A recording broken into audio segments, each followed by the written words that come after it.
Morning all of you. मैं सराफत अली और हम पढ़ रहे थे BSc third year quantum mechanics और हमारी यूनिट थी सेकंड यूनिट श्रोडिंगर अवकल समीकरण श्रोडिंगर डिफरेंशियल इक्वेशन। उसने हमने लास्ट कक्षा में जो पढ़ा था एक विमीय बॉक्स के अंतर्गत जो कण की गति होती है उसके ऊपर जो श्रोडिंगर अवकल समीकरण के जो क्या आइगन मान प्राप्त होते हैं, ऊर्जा का क्या आइगन फलन और आइगन मान प्राप्त होते हैं उनका अध्ययन हमने किया था। क्वांटम यांत्रिकी के अनुसार हमें एक तो आइगन फलन मिला था, एक आइगन मान भी प्राप्त हुआ था। अब हमारा जो नेक्स्ट टॉपिक है वो मैंने ये बताया था कि क्वांटम यांत्रिकी में जब हमने एक विमीय कण को पढ़ा था तो वहां हमें ये पता चला था कि जो कण की ऊर्जा होती है वो क्या होती है, क्वांटीकृत होती है। क्या होती है? क्वांटीकृत होती है, सतत रूप से नहीं होती है। लेकिन क्लासिकल मैकेनिक्स में जब चिरसम्मत भौतिकी में हम पढ़ते हैं तो जो ऊर्जा का रूप होता है वो क्या होता है, सतत रूप से होता है। कुछ डिफरेंसेस है, असमानताएं हैं जो हमें देखने को मिलती है। तो आज का टॉपिक यही है हमारा कि क्लासिकल मैकेनिक्स, चिरसम्मत भौतिकी और क्वांटम यांत्रिकी के अंतर्गत क्या क्या डिफरेंसेस आते हैं। ठीक है, तो लिखिए, हेडिंग लगाइए, क्वांटम यांत्रिकी, क्वांटम यांत्रिकी और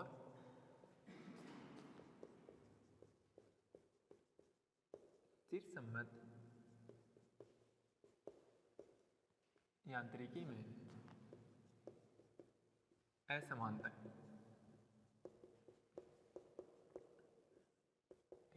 असमानताएं क्या क्या है?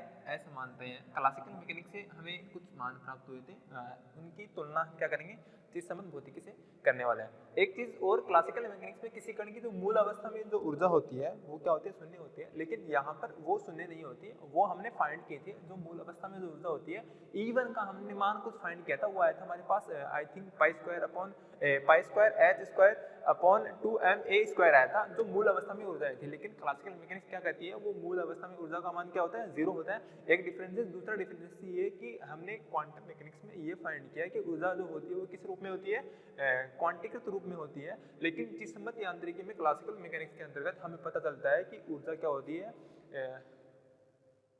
सतत रूप से होती है। ठीक है, उसमें क्या होती है, क्वांटीकृत रूप से होती है, लेकिन दूसरे में क्या होती है, सतत रूप से होती है। कुछ डिफरेंसेस हैं, दोनों में असमानताएं हैं, हम वो उनका अध्ययन करेंगे। तो क्वांटम मैकेनिक्स से हमें क्या क्या मिला है, परिणाम क्या क्या मिला है, पहले हम वो लिख लेते हैं, उसके बाद हमें रिजल्ट लिख लेंगे। तो सबसे पहले लिखिए, क्वांटम यांत्रिकी की अवधारणा का उपयोग करके हमें निम्न परिणाम प्राप्त होते हैं। क्वांटम यांत्रिकी की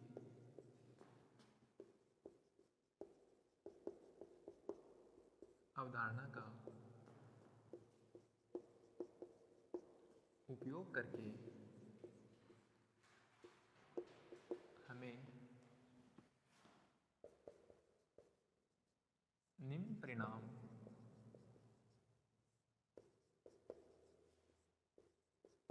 प्राप्त होते हैं।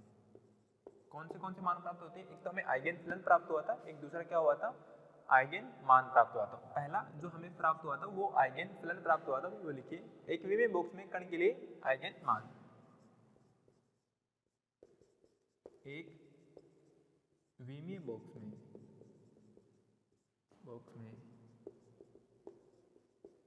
कण के लिए आइगन मान क्या निकाला था हमने, साई n का, जो साई n सेकेंड का मान निकाला था वो क्या निकाला था, हमारे पास आया था √2/a, साथ में क्या आया था, साइन n π/a x। ये जो हमारी समीकरण आई थी जहां पर n की वैल्यू क्या है, 1 2 3। ये हमें एक परिणाम प्राप्त हुआ था, आइगन मान प्राप्त हुआ था। हमने श्रोडिंगर इक्वेशन थी उसको सोल्व किया था, जहां पर हमें a की वैल्यू क्या मिली थी, √2/a, और k की वैल्यू क्या मिली थी, n π/a मिली थी। हमने कुछ सीमा, ये हमारे पास प्रतिबंध सीमा थी, उनको इस पे लागू किया था। जो हमारे पास समीकरण का सॉल्यूशन था, साई बराबर Sai a sin kx plus b cos kx, उसका हमने जब सॉल्यूशन किया तो हमारे पास क्या मिला, ये एक हमारे पास इक्वेशन मिली। ये x पे डिपेंडेबल है, तो ये x एंगल पे डिपेंडेबल है, तो हमारे पास क्या sin x आ गया, आइगन ये मान हमें प्राप्त हुआ था। और ये किसके लिए प्राप्त हुआ था, जब x की वैल्यू कहाँ से कहाँ के बीच में थी, कब x की वैल्यू कहाँ से कहाँ थी, 0 और a के मध्य। जब कण कहाँ गति कर रहा था, 0 और a के मध्य एक विमीय बॉक्स के अंतर्गत। तब हमारे पास क्या आया था, हमारे पास ये आइगन मान आया था। दूसरा हमने क्या निकाला था, आइगन फलन निकाला था। वो हमारे पास क्या आया था, एक विमीय बॉक्स में ऊर्जा का आइगन फलन, वो हमारे पास क्या आया था, En, जो हमारे पास आया था n square pi square h cut का square upon 2m a square. कितना आया था, ये हमारे पास ऊर्जा का आइगन फलन प्राप्त हुआ था। हमें ये दो निष्कर्ष प्राप्त हुए थे, किससे प्राप्त हुए थे, क्वांटम मैकेनिक्स से प्राप्त हुए थे। अब दोनों में डिफरेंसेस क्या है, क्लासिकल मैकेनिक्स और चिरसम्मत भौतिकी में जो डिफरेंसेस क्या है वो हम काउंट करेंगे। पहला तो मैंने ये बता दिया आपको कि इसके अंतर्गत जो ऊर्जा का मान है वो हमें क्वांटिकृत प्राप्त होता है, एक में क्या होता है, सतत प्राप्त होता है। दूसरा यहाँ पर एनर्जी का मान जो है E1 का मान, जो मूल अवस्था में जो ऊर्जा होती है उसका मान हमें होता है पाई square h cut square upon 2m square. लेकिन क्लासिकल मैकेनिक्स क्या मानती है, वो मानती है शून्य होती है। क्या होता है, शून्य होता है। लेकिन जो क्वांटम मैकेनिक्स है उसमें हमें वो मान शून्य नहीं मिलता। दो डिफरेंसेस हो गए, दोनों को हम लिखेंगे। ठीक है, लिखिए अंतर।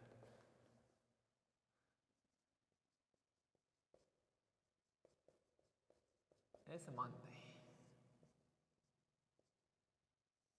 पहले समानता क्लासिकल मैकेनिक्स में क्या होती है, मूल अवस्था में ऊर्जा क्या होती है, शून्य होती है। लेकिन क्वांटम मैकेनिक्स में वो शून्य नहीं होती। तो लिखिए चिरसम्मत भौतिकी के अनुसार, चिरसम्मत यांत्रिकी के अनुसार,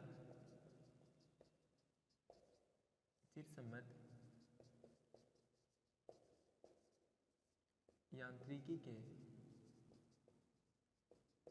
अनुसार कण की मूल अवस्था में ऊर्जा, अनुसार कण की अनुसार मूल अवस्था में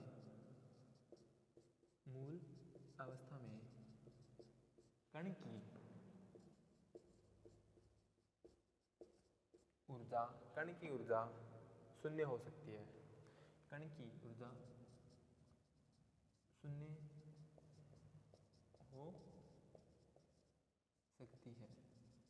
क्या हो सकती है, शून्य हो सकती है। लेकिन क्वांटम मैकेनिक्स में क्या होती है, शून्य नहीं होती। क्या होती है, पाई square h cut square upon 2m a square. क्या होती है, जबकि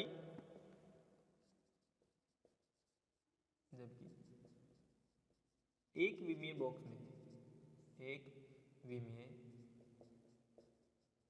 बॉक्स में, एक विमीय बॉक्स में उपस्थित कण के लिए, उपस्थित कण के लिए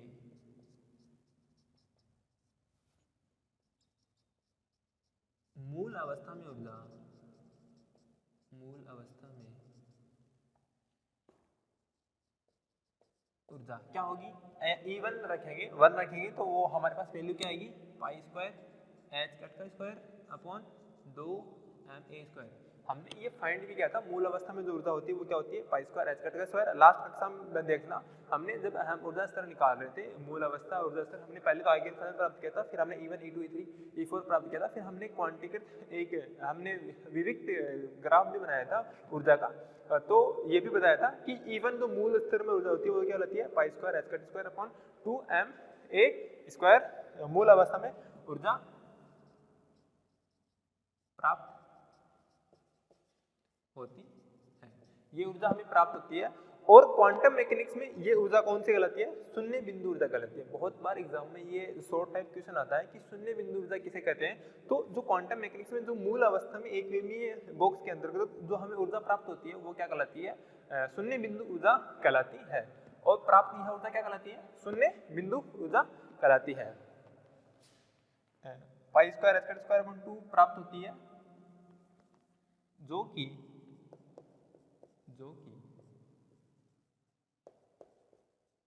क्वांटम यांत्रिकी में, जो कि क्वांटम यांत्रिकी में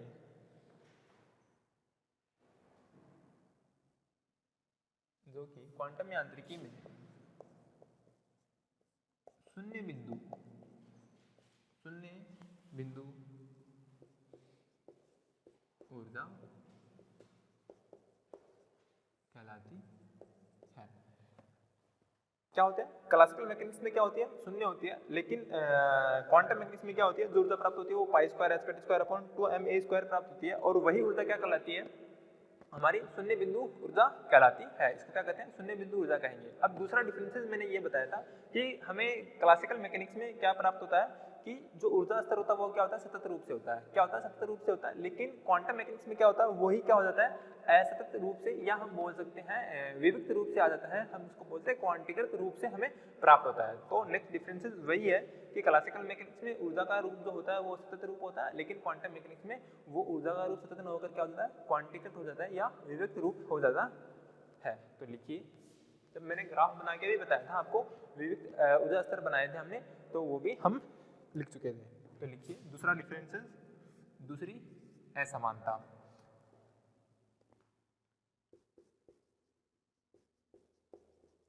शीर्ष संबंध क्लासिकल मैकेनिक्स, शीर्ष संबंध यांत्रिकी में, शीर्ष संबंध यांत्रिकी में ऊर्जा का विनिमय, ऊर्जा का विनिमय सतत रूप से होता है, ऊर्जा का विनिमय सतत रूप से होता है। किसमें होता है ये क्लासिकल मैकेनिक्स, क्लासिकल मैकेनिक्स में क्या होता है सतत रूप से होता है, जबकि जबकि क्वांटम यांत्रिकी में, जबकि क्वांटम मैकेनिक्स में, जबकि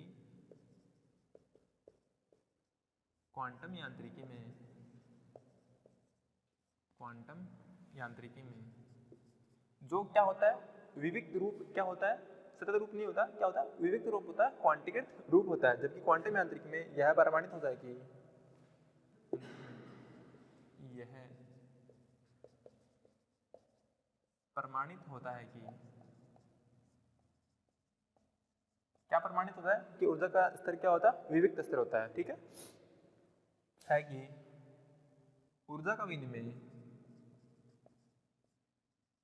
ऊर्जा का विनिमय विविक्त रूप से होता है। क्या होता है क्वांटीकृत होता है, विविक्त रूप से होता है, सतत रूप से नहीं होता। हमने विविक्त का एक ग्राफ भी बनाया था, वो कुछ इस प्रकार था। हमने n1 के लिए, n2 के लिए, n3 के लिए, n4 के लिए, e1 e2 e3 4 के लिए हमने ये मान निकाले थे। ये सतत रूप से नहीं है, क्या अलग अलग है, विविक्त रूप से है, क्वांटीकृत रूप से है। तो ये जो क्या होता है क्लासिकल मैकेनिक्स में तो क्या होता है सतत रूप से होता है, और क्वांटम मैकेनिक्स में क्या होता है असतत रूप से या विविक्त रूप से बोल सकते हैं, या बोल सकते हैं हम क्वांटीकृत रूप में होता है।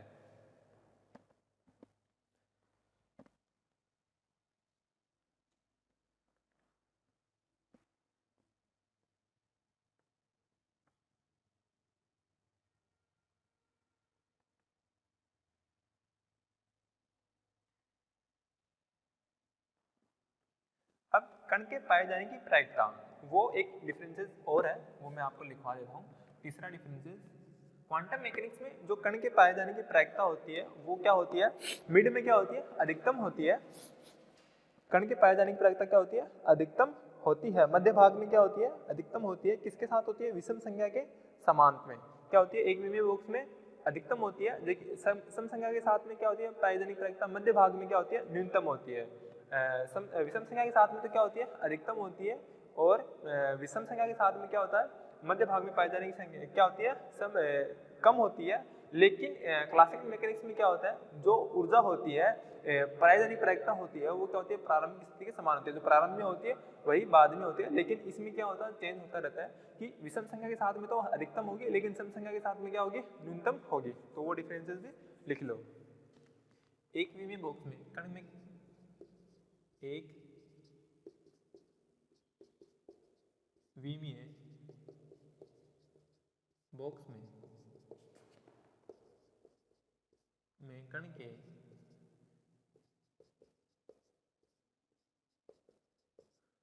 पाए जाने की प्रायिकता, पाए जाने की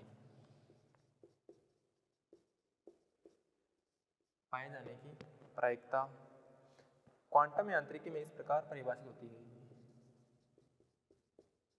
क्वांटम यांत्रिकी में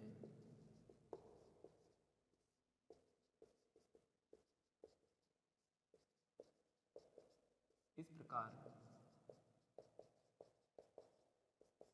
परिभाषित होती है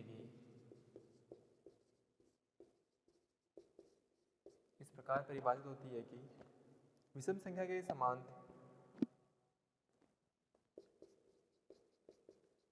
विषम संख्या के समांत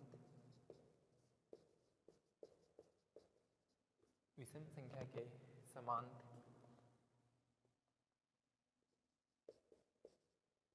विषम संख्या के समांत एक विमी बॉक्स में समांत मध्य भाग में कण के पाए जाने की प्रयोक्ता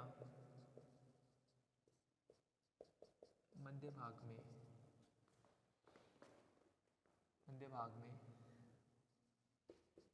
कण के पाए जाने की प्रयोक्ता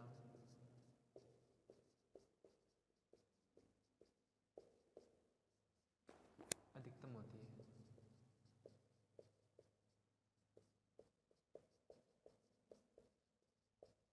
जबकि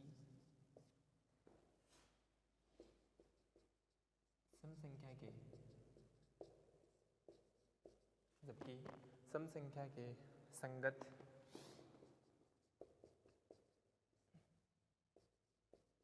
कण के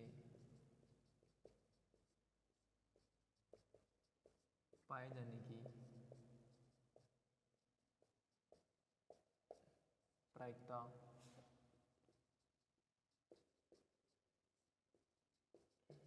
न्यूनतम होती है। विषम संख्या में तो क्या होगा, पायदानिक प्रायिकता अधिकतम होगी, लेकिन सम संख्या के अनुरूप क्या होता है, संगत क्या होती है, न्यूनतम होती है। लेकिन जिस सम्मत यांत्रिकी के अनुसार क्या होता है, कण के पायदानिक प्रायिकता जो शुरू में होती है, प्रारंभ में होती है, वही क्या होती है, बाद में होती है। लेकिन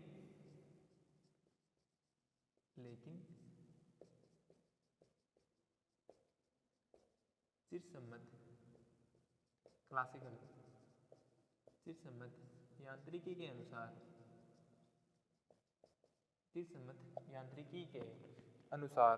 कण की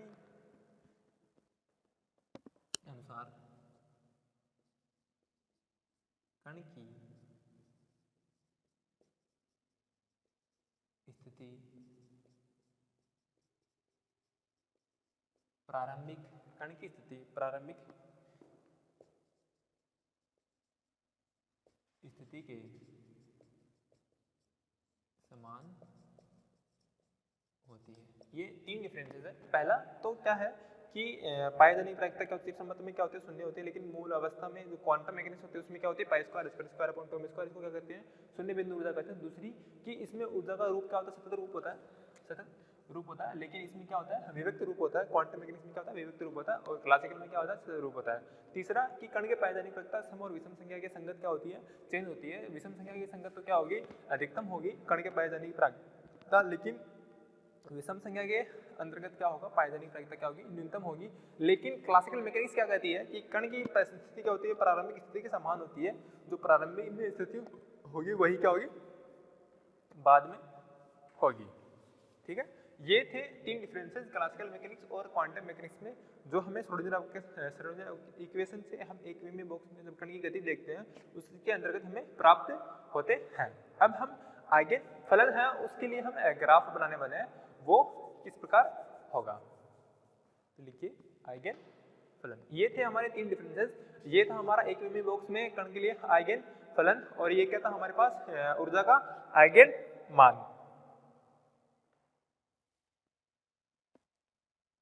अब जो ऊर्जा का आइगन फलन है उसके अनुरूप हम क्या करने वाले हैं, वक्र बनाने वाले हैं। ठीक है,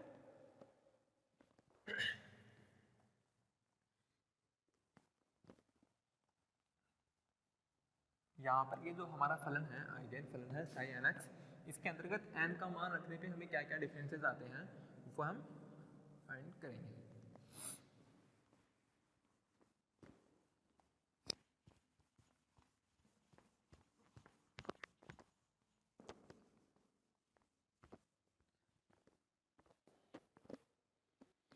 अब ये जो हमारा क्या है, एक आइगन फलन है, इसके अंतर्गत हम वैल्यू पुट करेंगे तो हमें किस प्रकार डिफरेंसेस आएंगे, वो हमें फाइंड करने हैं। देखो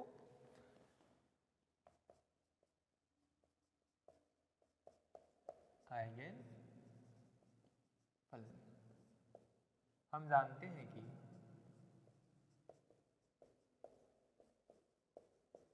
एक भी में बुक्स के अंतर्गत कण के लिए आइगन फलन क्या होता है, सही nx हमारा क्या है √2/a sin n pi upon a into x, ये क्या होता है हमारा आइगन फलन है। जब हम n की वैल्यू क्या लेते हैं 1 लेते हैं, उस कंडीशन में अलग अलग कंडीशन पे हम इसका वक्र फाइंड करेंगे तो आइगन फलन है। इसका हम ग्राफी निरूपण करते हैं for n equal Sai 1x क्या होगा, साई 1x क्या होगा √2/a sin pi upon a into x, क्या होगा पाई अपॉन a इंटू एक्स होगा हमारा। अब कुछ केसेस लेते हैं हम कि x का मान क्या क्या हो सकता है। जब हम x का मान 0 लें, क्या लें, x का मान क्या लें 0 लें, x का मान 0 लेंगे तब साई 1 0 क्या होगा √2/a साइन क्या होगा 0, साइन 0 की वैल्यू 0, तो ये वैल्यू कितनी हो गई 0 हो गई। जब a का मान क्या हो, x का मान क्या हो, सॉरी x का मान क्या हो a/2, उस कंडीशन में तब साई 1 का मान क्या होगा √2/a sine a pi upon a into a/2, a से a कट जाएगा, बचेगा साइन पाई/2, साइन पाई/2 का मान कितना होता है 1 होता है, तो उसके लिए जो वैल्यू आएगी वो क्या आएगी √2/a आएगी, ठीक है। जब सी ऑप्शन, जब x का मान क्या हो a हो, तब साई 1 a बराबर क्या आएगा √2/a और sine pi upon a into a, पाई से पाई कट जाएगा, साइन पाई की वैल्यू होती है 0, फिर वापस क्या आ गया 0 आ गया √2/a इंटू 0, और इसकी वैल्यू हमें क्या प्राप्त होती है 0 प्राप्त होती है साई 1 a पर, क्या प्राप्त होती है 3 वैल्यू हमें प्राप्त हो गई, साई 1 0 की वैल्यू प्राप्त हो गई, साई 1 a/2 की और साई 1 a की वैल्यू प्राप्त हो गई। इससे जो वक्र प्राप्त होगा वो हमें किस प्रकार होगा वो हम बनाएंगे अभी।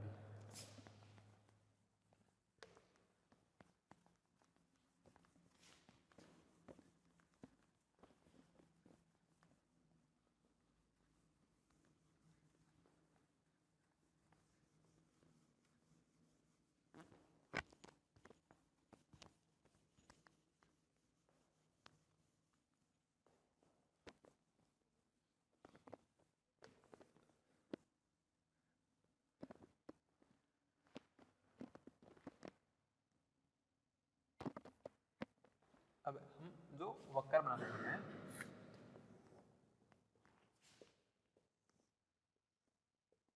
इस पे तो ले रहा हूं मैं एक्स की वैल्यू और इस पर ले रहा हूं मैं साई एन एक्स, ठीक है। जब एक्स की वैल्यू यहाँ पर मान लेते हैं 0 है, यहाँ पर a/2 है, यहाँ मान लेते हैं a है, तो साई 1 एक्स के लिए हम मान लेते हैं ये क्या यहाँ पर साई 1 एक्स है, क्या है साई 1 एक्स है। तो उस कंडीशन में क्या होगा, साई 1 की वैल्यू 0 पे कितनी है 0 है, लेकिन a/2 पे कितनी है a/2 पे कितनी है √2/a, ये मैक्सिमम है √2/a, फिर क्या होता है साई a पर वैल्यू कितनी जाती है फिर 0 हो जाती है।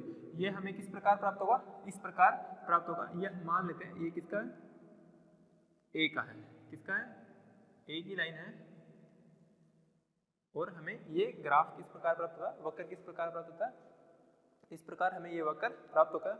यहाँ पर ये किसकी वैल्यू है √2/a, किस पर है x पर, प्लस की आएगी ये जो हमारी साई 1 a1/2 की वैल्यू थी, ये हमें प्राप्त हो गया। अब n = 1 के लिए था ये, दूसरा अगर n =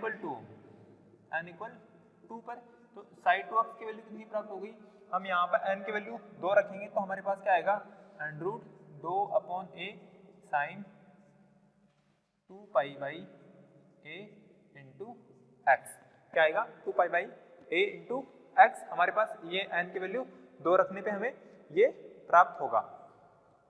अब जब n इक्वल 2 पर ले रहे हैं तो अलग अलग केसेस a हमारा जब x की वैल्यू क्या हो 0 पर क्या होगा साइन 2x का मान कितना प्राप्त होगा, ये हम x की जगह 0 रखेंगे, 0 को इससे मल्टीप्लाई करेंगे 0 sin 0 की वैल्यू 0, तो sin 2x की वैल्यू कितनी प्राप्त हो जाएगी, हमें 0 प्राप्त हो जाएगी। कितनी प्राप्त हो जाएगी, 0 प्राप्त हो जाएगी।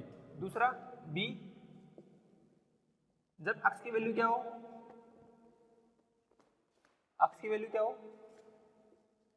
a/4 हो, x की वैल्यू क्या हो a/4 हो, तब sin 2x कितना होगा, sin 2x कितना होगा √2 a sin 2 pi upon a into a/4, a से a 2 से 2 कर जाएगा π/2, इसकी वैल्यू कितनी आ जाएगी √2 a। सी तीसरा केस जब x की वैल्यू क्या हो a/2 हो, क्या हो a/2 हो, उस कंडीशन में sin 2x की वैल्यू कितनी आएगी, sin 2x की जो वैल्यू आएगी वो आएगी √2 a sin 2 pi upon a into a/2, a से a 2 से 2 वापस कितनी आ गई 0, कितनी आ गई 0 आ गई। इसी प्रकार x equal C case D हमारा जब x की वैल्यू क्या हो a हो, तब x की वैल्यू a हो, तब उस कंडीशन में sin 2x की वैल्यू कितनी आएगी, यहाँ पे वैल्यू रखेंगे √2 a sin √2 a sorry 3a/4 लेते हैं पहले, x की वैल्यू क्या ले रहे हैं 3a/4, 4 पार्ट में डिवाइड किया 3/4 हो, तब 2 पाई upon a into 3a/4, a से a कट जाएगा, 2 से 2 कट जाएगा, बचेगा 3π/2, 3π/2 की वैल्यू होती है साइन की 1 होती है, और इसकी वैल्यू कितनी आ जाएगी √2 a, ये कितनी वैल्यू आ गई √2 a आ गई। फिर पांचवा केस e जब x की वैल्यू क्या हो a हो, तब क्या होगा sin 2x की वैल्यू क्या होगी √2 a sin 2 pi upon a into a से a कट जाएगा 2 पाई, और 2 पाई की वैल्यू कितनी 0, इसको मल्टीप्लाई करेंगे, इसकी वैल्यू कितनी जाएगी 0, हमें ये मान प्राप्त हुए। एक तो 0 √2 a 0 √2 a और 0, हमें ये मान प्राप्त हुए। अब इन मानों की हेल्प से क्या करने वाले हम ग्राफ निरूपित करेंगे। ये तो क्या था sin 1x के लिए था हमारे पास, अब हम sin 2x के लिए हम ग्राफ बनाएंगे।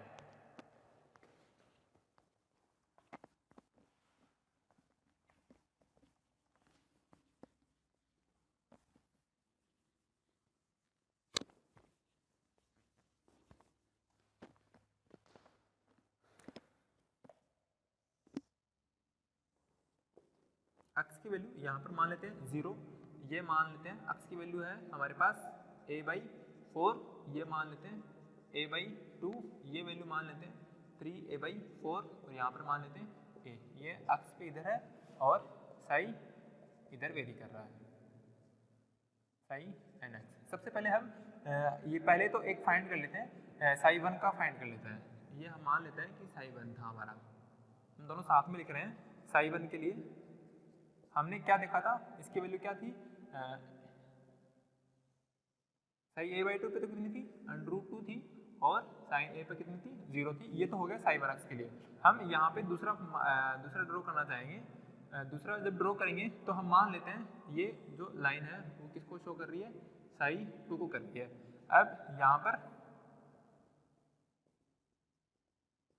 साई 2x के लिए देखो, साई 0 पे तो कितना था 0 था, लेकिन साइन a/4 पे कितना हो गया √2 a हो गया, लेकिन साइन a/2 पे कितना हो गया फिर 0 हो गया। कितना हो गया 0 हो गया।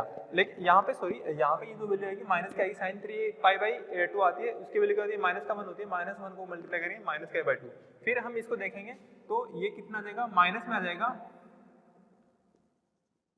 माइनस में आएगा तो यहाँ पे आएगा, ठीक है। फिर यहाँ के बाद ये वापस 0। तो इस प्रकार ये दोनों प्राप्त होते हैं, साई 1x और साई 2x के लिए हमें दोनों ग्राफ प्राप्त हो गए।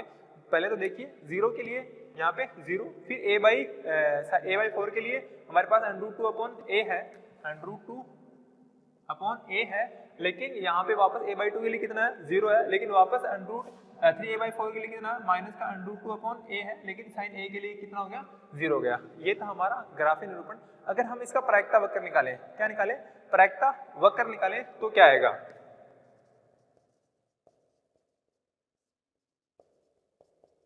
प्रायिकता वक्र का अध्ययन है हम अगले कक्षा में करेंगे। आज के लिए इतना ही, थैंक यू।